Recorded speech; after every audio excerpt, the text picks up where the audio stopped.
Bienvenidos a nuestra inmersión de hoy. Nos vamos a adentrar en un relato bíblico muy conocido, Sí, pero fascinante a la vez. La alimentación de los 5.000 que encontramos en el Evangelio de Juan capítulo 6. una historia que a simple vista parece un milagro sorprendente, Sí. pero que esconde muchas capas de significado que invitan a una reflexión más profunda. Nos encontramos en Galilea, Sí. cerca de la Pascua. Una multitud se aglomera alrededor de Jesús atraída por sus milagros Ah. y de repente surge un problema. ¿Cómo alimentar a tanta gente con los pocos recursos disponibles? Es interesante destacar que Juan sitúa esta historia justo antes de la Pascua, Sí, una festividad llena de simbolismo para el pueblo judío. No es casualidad, claro. ya que la liberación de la esclavitud en Egipto que se conmemora en la Pascua Ajá. encuentra un eco en el milagro que estamos a punto de analizar. 5 panes de cebada y 2 pequeños peces. Imagino el desconcierto de los discípulos. Uf. ¿Qué se puede hacer con tan poco? Cualquiera se sentiría abrumado ante semejante desafío. Sin embargo, es precisamente en esta escasez donde reside la grandeza del milagro. La historia no se limita a narrar un acto sobrenatural, Ah. sino que nos habla de la capacidad de Dios para proveer, Ah. incluso en las situaciones más adversas. Entonces Jesús toma los panes y los peces, Y sí. da gracias, Ajá. los distribuye a través de sus discípulos y lo que parecía imposible se hace realidad. Todos comen hasta saciarse. Lo fascinante es que este milagro no solo sacia el hambre física de la multitud, Claro. la abundancia de las sobras, 12 cestas llenas de fragmentos. Increíble. Nos habla de la generosidad desbordante de Dios, Ajá. de una provisión que supera cualquier expectativa humana. Es una imagen muy poderosa que nos invita a reflexionar sobre nuestra propia relación con la abundancia y la escasez. Confiamos en la capacidad de Dios para proveer en nuestras vidas, incluso cuando las circunstancias parecen desfavorables. La reacción de la gente ante el milagro es también muy reveladora. Reconocen a Jesús como un profeta.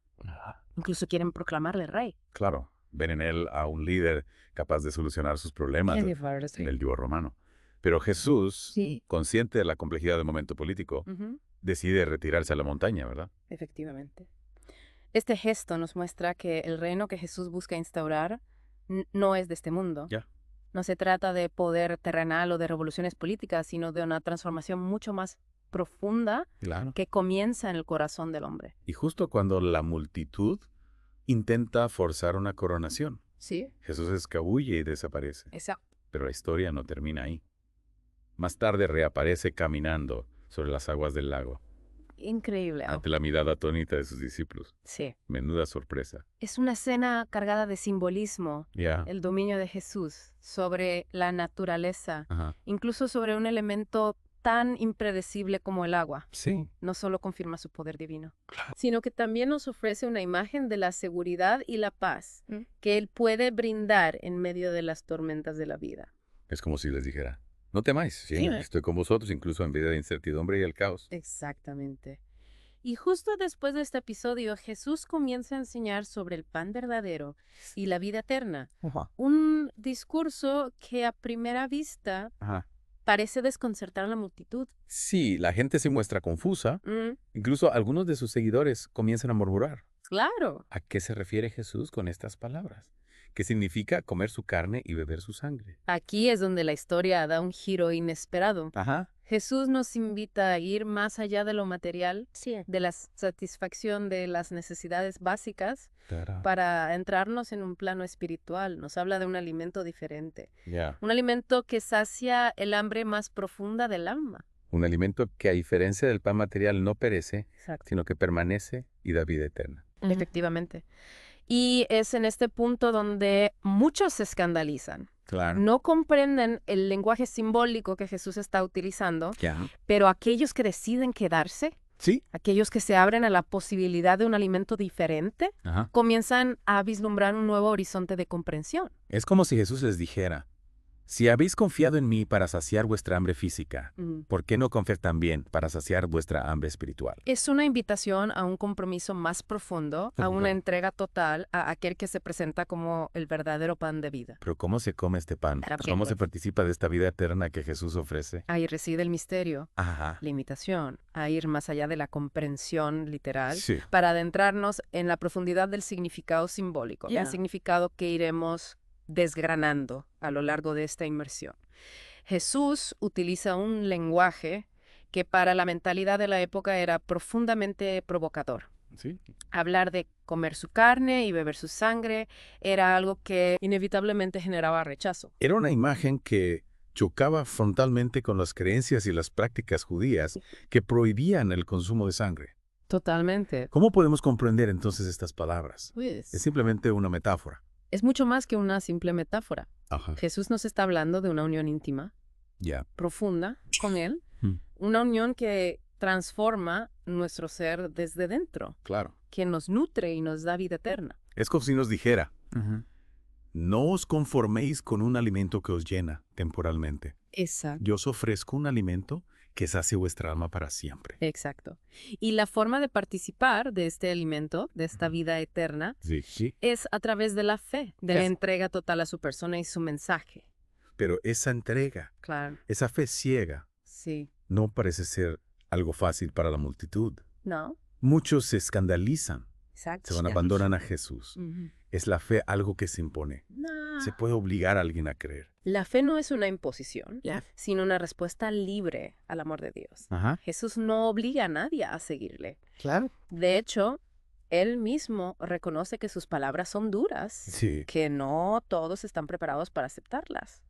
Sin embargo, en medio de la confusión y el rechazo, Sí. encontramos la figura de Pedro, Ajá. que con una seguridad que contrasta con la incertidumbre de la multitud, Ujú. declara, Señor, ¿a quién iremos?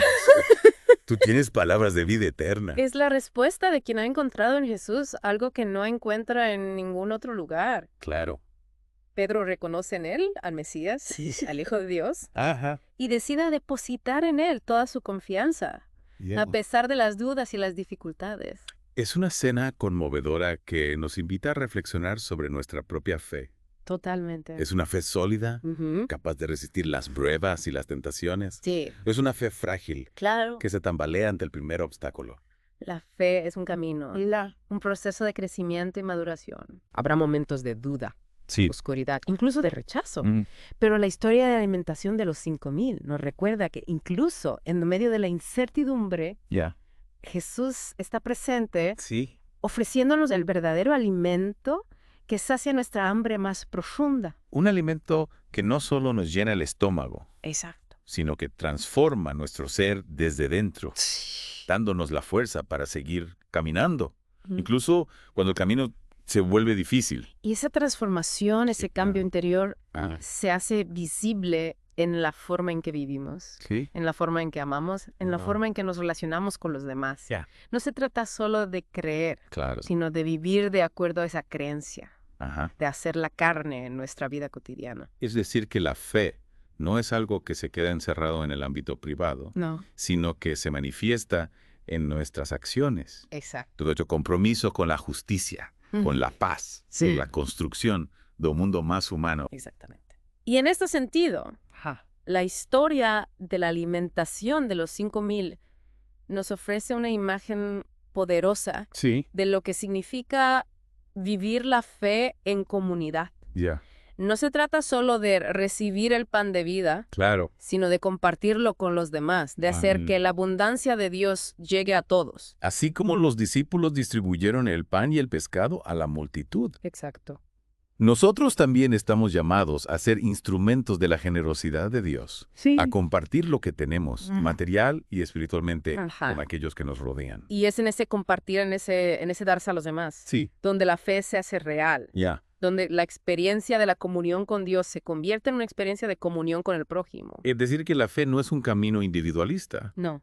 sino un camino que se recorre en compañía, Exacto. en solidaridad, Ujú. en la construcción de nosotros Sí. que refleje el amor de Dios en el mundo. Ya. La historia de la alimentación de los 5,000 nos invita a una profunda reflexión sobre el sentido de nuestra vida, Ya. sobre lo que realmente nos nutre, sobre lo que nos da la Ajá. fuerza para seguir adelante. Ujú. Buscamos la satisfacción en lo material, Sí. en lo efímero. Claro. Nos atrevemos a buscar El verdadero alimento, No. el que sacia el alma para siempre. Es una pregunta que interpela a cada uno de nosotros, Totalmente. que nos invita a cuestionar nuestras prioridades, a reorientar nuestra mirada hacia lo esencial. Y en esa búsqueda de lo esencial, en ese camino hacia la plenitud, Jesús se nos presenta como el guía, Sí. como el alimento, como la fuente de la que podemos beber y nunca más tener sed. Es increíble cómo esta historia aparentemente sencilla nos lleva a reflexiones tan profundas sobre la fe, la comunidad y el sentido de la vida. Lo que me parece realmente fascinante es cómo Jesús utiliza un hecho cotidiano como el de alimentar a una multitud para hablarnos de una realidad mucho más trascendente, el alimento espiritual, la vida eterna. Es que en el fondo todos buscamos ser saciados. Todos tenemos un hambre que va más allá de lo físico, un hambre de amor, de sentido, de trascendencia. Es cierto, y muchas veces buscamos saciar esa hambre en los lugares equivocados. Corremos tras el éxito, las posesiones materiales, el placer efímero, pero al final nos quedamos vacíos. Sí, pues si intentáramos llenar un pozo sin fondo con cubos de agua, siempre nos falta algo. Exacto. Y es ahí donde Jesús nos interpela con su propuesta. Yo soy el pan de vida. El que a mí viene nunca tendrá hambre, y el que en mí cree nunca tendrá sed. Es una invitación a confiar en Él, a dejar de buscar la satisfacción en lo externo y abrirnos a la posibilidad de un alimento que sacia de verdad. Un alimento que no se compra ni se vende, sino que se recibe como un don, como una gracia, y que a su vez nos impulsa a compartirlo con los demás. Porque así como los discípulos distribuyeron el pan y los peces, nosotros también estamos llamados a ser portadores de ese alimento espiritual, de ese amor que Dios nos regala. Hacer canales de su gracia, construir un mundo donde nadie pase hambre, ni física ni espiritualmente. Y eso implica un compromiso, una entrega, una salida de nosotros mismos para ir al encuentro del otro, especialmente del que más lo necesita. No se trata solo de creer en Jesús, sino de vivir como Él vivió, de amar como Él amó, de servir como Él sirvió. De hacer presente su reino en cada uno de nuestros actos, en cada una de nuestras relaciones. Y en ese camino no estamos solos. Contamos con la fuerza del Espíritu Santo que nos guía, nos anima y nos impulsa a ser testigos del amor de Dios en el mundo. Entonces, que nos llevamos de esta inmersión en la historia de la alimentación de los 5,000. Creo que nos quedamos con una invitación a mirar más allá de lo evidente, a descubrir las capas de significado que se esconden tras los acontecimientos cotidianos. A reconocer en Jesús al verdadero pan de vida, al que sacia nuestra hambre más profunda y nos impulsa a compartir ese elemento con los demás. A vivir la fe no como un conjunto de dogmas o preceptos, sino como una experiencia transformadora que se traduce en amor, en servicio, en compromiso con la construcción de un mundo más justo y fraterno. Y a confiar en que a pesar de nuestras limitaciones y fragilidades, Dios sigue actuando en nuestras vidas, multiplicando los panes y los peces, saciando nuestra hambre y nuestra sed, guiándonos hacia la plenitud de la vida. Una plenitud que no se encuentra en lo material, sino en la comunión con Dios y con el prójimo. Muchas gracias por acompañarnos en esta inmersión. Esperamos que haya sido un espacio de reflexión y de encuentro con la palabra que nos alimenta y nos transforma. Hasta la próxima y que la paz de Cristo resida en sus corazones.